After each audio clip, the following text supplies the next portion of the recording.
नमस्कार दोस्तों, स्वागत है आप सभी का हमारे इस चैनल ज्ञान इन हिंदी पर। दोस्तों, अगर आप भी अपनी लाइफ में कुछ नया सीखने की चाह रखते हैं तो इस चैनल को अभी सब्सक्राइब कर ले। दोस्तों, स्त्री अपने पति से कब खुश रहती है? ठीक से समझ लो, कभी घर परिवार में झगड़ा नहीं होगा। कहते हैं पति और पत्नी के बीच प्यार और सम्मान होना सुखी गृहस्थ जीवन की आधारशिला है। जैसा कि आप सभी जानते हैं कि गृह क्लेश से बड़ा कोई दुख नहीं है। अक्सर हमारे दांपत्य जीवन में विचारों का तालमेल ना होने से या पति पत्नी के व्यवहार में कुछ गलतियां होने से आपस में मतभेद, नोकझोंक शुरू हो जाती है, जिसके कारण गृहस्थ जीवन का आनंद गृह युद्ध की भेंट चढ़ जाता है। हमारा संपूर्ण जीवन घुटन और नोकझोंक में निकल जाता है। जिनकी जिंदगी ऐसे रोज रोज के कलेशों से भरी पड़ी है, उनके लिए यह वीडियो बहुत ही महत्वपूर्ण होने वाला है। आपसे निवेदन है कि वीडियो का एक एक शब्द ध्यान से सुने। दोस्तों, एक बार की बात है, एक बड़ा ही वृद्ध और ज्ञानी व्यक्ति था जो लोगों की समस्याओं का समाधान बताया करता था। हर रोज हजारों लोग अपनी अपनी समस्याएं लेकर उनके पास जाते थे। एक दिन एक व्यक्ति बहुत ही हताश और निराश अवस्था में उस ज्ञानी व्यक्ति के पास पहुंचा। रोज की तरह उस वृद्ध ज्ञानी ने सबकी समस्याएं सुनी और उनका उचित समाधान भी बताया। सुबह से शाम हो गई, सारे लोग अपने अपने घर जा चुके थे, लेकिन वह दुखी और निराश व्यक्ति अभी भी वहां बैठा था। ज्ञानी व्यक्ति ने देखा कि एक व्यक्ति उनके द्वार पर अभी भी बैठा हुआ है जो बहुत ही दुखी मालूम पड़ रहा है। तो उन वृद्ध ज्ञानी ने उससे पूछा, क्यों भाई, तुम बहुत दुखी लग रहे हो, तुम्हारी क्या समस्या है? दुखी व्यक्ति बोला, महात्मा, मेरे दुखी होने का कारण मेरी निजी पारिवारिक समस्या है। वृद्ध पुरुष बोला, आपको देखने से ही पता चलता है कि आपका जीवन घोर अशांति और कलह से भरा है, परंतु आप अपनी परेशानी स्पष्ट रूप से बताइए कि आपकी समस्या क्या है। दुखी व्यक्ति कहने लगा, महाराज, मैं जब से वैवाहिक जीवन से बंधा हूं, मेरा दांपत्य जीवन एक भी दिन सुख, शांति और संतोष के साथ नहीं बिता। मैं अपने जीवन से इतना दुखी हूं, रोज रोज की घुटन से तंग आकर आत्महत्या करने का भी विचार मन में आता है। मैं अपनी पत्नी से संतुष्ट नहीं हूं, उसके और मेरे स्वभाव में जमीन आसमान का अंतर है। उसकी रुचि मेरी रुचि से बिल्कुल अलग है। उसकी आदत और विचारों में भारी असमानता है, जिसके कारण हम दोनों की जिंदगी में हर समय अनबन बनी रहती है।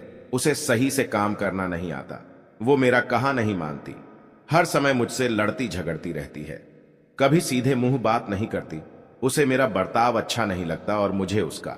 मैं ऐसा क्या करूं जो मेरा जीवन खुशहाल हो जाए? दुखी व्यक्ति की बात सुनकर ज्ञानी व्यक्ति थोड़ी देर सोचते रहे और बोले कि थोड़ी देर रुको, मैं तुम्हारी समस्या का समाधान अभी बताता हूं। इतना कहकर वे अपने घर में चले गए। वह व्यक्ति द्वार पर बैठा सोच रहा था कि अवश्य ही ज्ञानी पुरुष मुझे कोई अच्छी बात बताएंगे, जिससे मेरी और मेरी पत्नी के बीच की कड़वाहट और पारिवारिक कलह खत्म हो जाएगी, हम दोनों के बीच का तनाव खत्म हो जाएगा। वो व्यक्ति यही सोच रहा था कि इतने में ज्ञानी पुरुष घर के अंदर से सूत लेकर लौटे, क्योंकि वे सूत काट कर अपने जीवन का निर्वाह करते थे। उस व्यक्ति के सामने आकर निसंकोच भाव से बैठ के सूत काटने लगे। थोड़ी देर के बाद वे अपनी पत्नी से बोले, अजी सुनती हो, बड़ा अंधेरा है, मुझे सूत काटने में कठिनाई हो रही है। यदि तुम्हें तकलीफ ना हो तो मेरे पास एक दीपक जलाकर रख जाओ। दोस्तों, अभी काफी अंधेरा हुआ नहीं था, बिना दीपक के भी काम चल सकता था। फिर भी उन्होंने दीपक जलाकर रख कर जाने को कहा। वो व्यक्ति भी सोचने लगा कि ज्ञानी पुरुष कितने पागल है, जबकि अभी भी दिन है तो भी यह दीपक मंगवा रहे हैं। दिन में भला दीपक का क्या काम, अजीब मूर्खता है। यही सोचकर वो व्यक्ति उनकी मूर्खता पर मन ही मन हंसने लगा। तभी थोड़ी देर में उसने देखा कि उस ज्ञानी पुरुष की पत्नी चुपचाप दीपक जलाकर लाई और जहां वह सूत काट रहे थे वहां रख कर चली गई। दुखी व्यक्ति सोचने लगा कि मुझे लगता है कि ज्ञानी पुरुष बिल्कुल पागल है और उनकी पत्नी भी बेअकल है। दिन में ही दीपक जलाकर रख गई। उन्होंने एक बार भी इनसे ये नहीं पूछा कि अभी दिन है, दिन में दीपक का क्या काम। दोस्तों, फिर उसने देखा कि उनकी पत्नी 2 गिलासों में दूध लेकर आई है। एक गिलास उसने अपने पति को दे दिया और दूसरा गिलास उस व्यक्ति को दे दिया और फिर घर में चली गई। फिर दोनों दूध पीने लगे। फिर उसके बाद ज्ञानी पुरुष की पत्नी भागती हुई आई और बोली कि दूध में मीठा तो कम नहीं रह गया। ज्ञानी पुरुष कहने लगी, नहीं भाग्यवान, हमारे हिसाब से दूध ठीक मीठा हुआ है। दोस्तों, उधर ज्ञानी पुरुष की पत्नी ने देखा कि नजर कम होने के कारण धोखे से दूध में चीनी की जगह नमक पड़ गया था।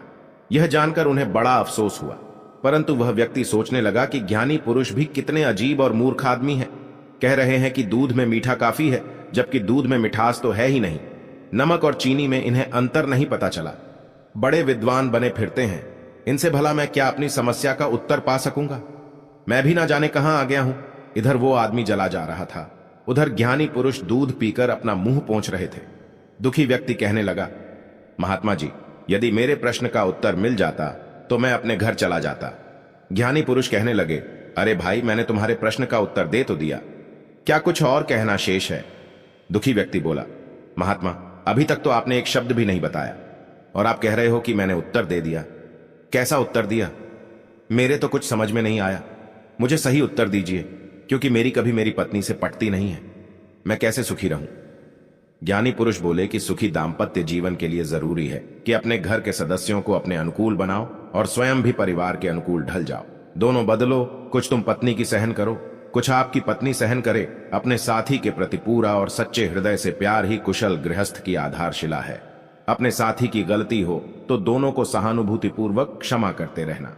यदि आपस में कोई मतभेद या गलतफहमी भी हो जाए तो जल्दी से जल्दी उसे दूर करने का प्रयत्न करो। मधुर भाषण और क्षमाशील स्वभाव से ही पति पत्नी के जीवन में सूखते हुए वृक्ष में भी श्वास आ सकती है। एक दूसरे पर अखंड विश्वास रखिए। आपस में संदेह उत्पन्न होने के कारण ही कई परिवार आज कष्ट भोग रहे हैं। इसलिए अच्छे जीवन की इच्छा रखने वालों संदेह के विष वृक्ष को अपने दाम्पत्य जीवन में न पनपने दें। हर परिस्थिति में एक दूसरे का साथ दीजिए। कष्टों को साथ सही करता था और सुखों के दिन साथ रहकर काटिए। बीमारी, पीड़ा, दुखी मानसिक स्थिति में एक दूसरे का पूरा पूरा साथ दीजिए। जितना हो सके एक दूसरे की आलोचना से बचें। देखा जाए तो कमी और दोष किसमें नहीं है। ऐसा कौन है जो सर्वगुण संपन्न हो? यदि आप परिवार में सुख और शांति चाहते हो तो दूसरों में दोष ढूंढने की आदत आज ही त्याग दो, क्योंकि दोस्तों एक दूसरे में कमियां निकालते रहने से कड़वाहट की भावना पैदा होती है। पति पत्नी आपस में ऐसा व्यवहार करें जिससे उनके आपसी भय और व्याकुलता की गंदी भावना नष्ट हो जाए। दोनों की आत्माओं की एकता बढ़े, आपसी विश्वास, दृढ़ता और उत्साह बना रहे। दोस्तों, खुश रहने के लिए त्याग की जरूरत होती है। नम्रता एक ऐसा गहना है जो सबको बस में कर लेता है। समस्या अहंकार से शुरू होती है और कुर्बानी पर खत्म हो जाती है। धरती पर भी स्वर्ग है, मगर भोगता कोई कोई है। रोना जिंदगी का समाधान नहीं। हर वजह का कारण होता है, वजह नहीं। कारण को समझना चाहिए। पति पत्नी का रिश्ता पवित्र है, सौदा नहीं। कुछ बातों के साथ झगड़ा जुड़ा रहता है, जैसे निंदा, चुगली, शराबखोरी, परस्त्री गमन, झूठ, आलस और किसी बात पर लंबे समय तक बहस करना। यदि आप चाहते हैं कि आपकी पत्नी आपसे झगड़ने के बजाय आपका सम्मान करें, आपसे प्रेम करें, तो अपने अंदर कुछ आदतों में सुधार कीजिए। जैसी पत्नी के कार्य की प्रशंसा। एक बार को उससे कुछ गलती भी हो जाए, भोजन में कुछ कमी रह जाए, तो भी उसके कार्य की सराहना कीजिए। इससे कार्य के प्रति उसका आत्मविश्वास बढ़ेगा और आपके प्रति प्रेम। वो सोचे कि मेरा पति कितना अच्छा है कि मुझसे एक गलती हो गई, उसे भी छुपा गया और मेरी मेहनत के लिए मुझे सराहा भी। दोस्तों, याद रखना, जब पत्नी प्रसन्न रहेंगी तभी वो आपको प्रसन्न रख पाएगी। पत्नी को खुश रखना पति का कर्तव्य है। यदि पति अपनी पत्नी को सम्मान देता है, उसके कार्य को सराहता है, उसे सहयोग देता है, उसके किसी कार्य को लेकर उस पर चिल्लाता नहीं, दूसरों के सामने उसे अपमानित नहीं करता, तो स्त्री हमेशा प्रसन्नचित्त रहेंगी। और जब वो प्रसन्नचित्त रहेंगी तभी वो आपको प्रसन्नता दे पाएगी। प्रसन्न मुद्रा में रहने वाला व्यक्ति बड़ी से बड़ी विपत्ति से भी लड़ जाएगा। वो कभी हताश, निराश नहीं होगा। गृहस्थ जीवन की खुशहाली के लिए ये कुछ महत्वपूर्ण बातें हैं, इन पर हमें जरूर ध्यान देना चाहिए। नंबर 1, झल्लाकर क्रोध में ना बोले और दूसरों के सामने तो बिल्कुल नहीं। नंबर 2, पत्नी के कार्य की प्रशंसा करते रहना।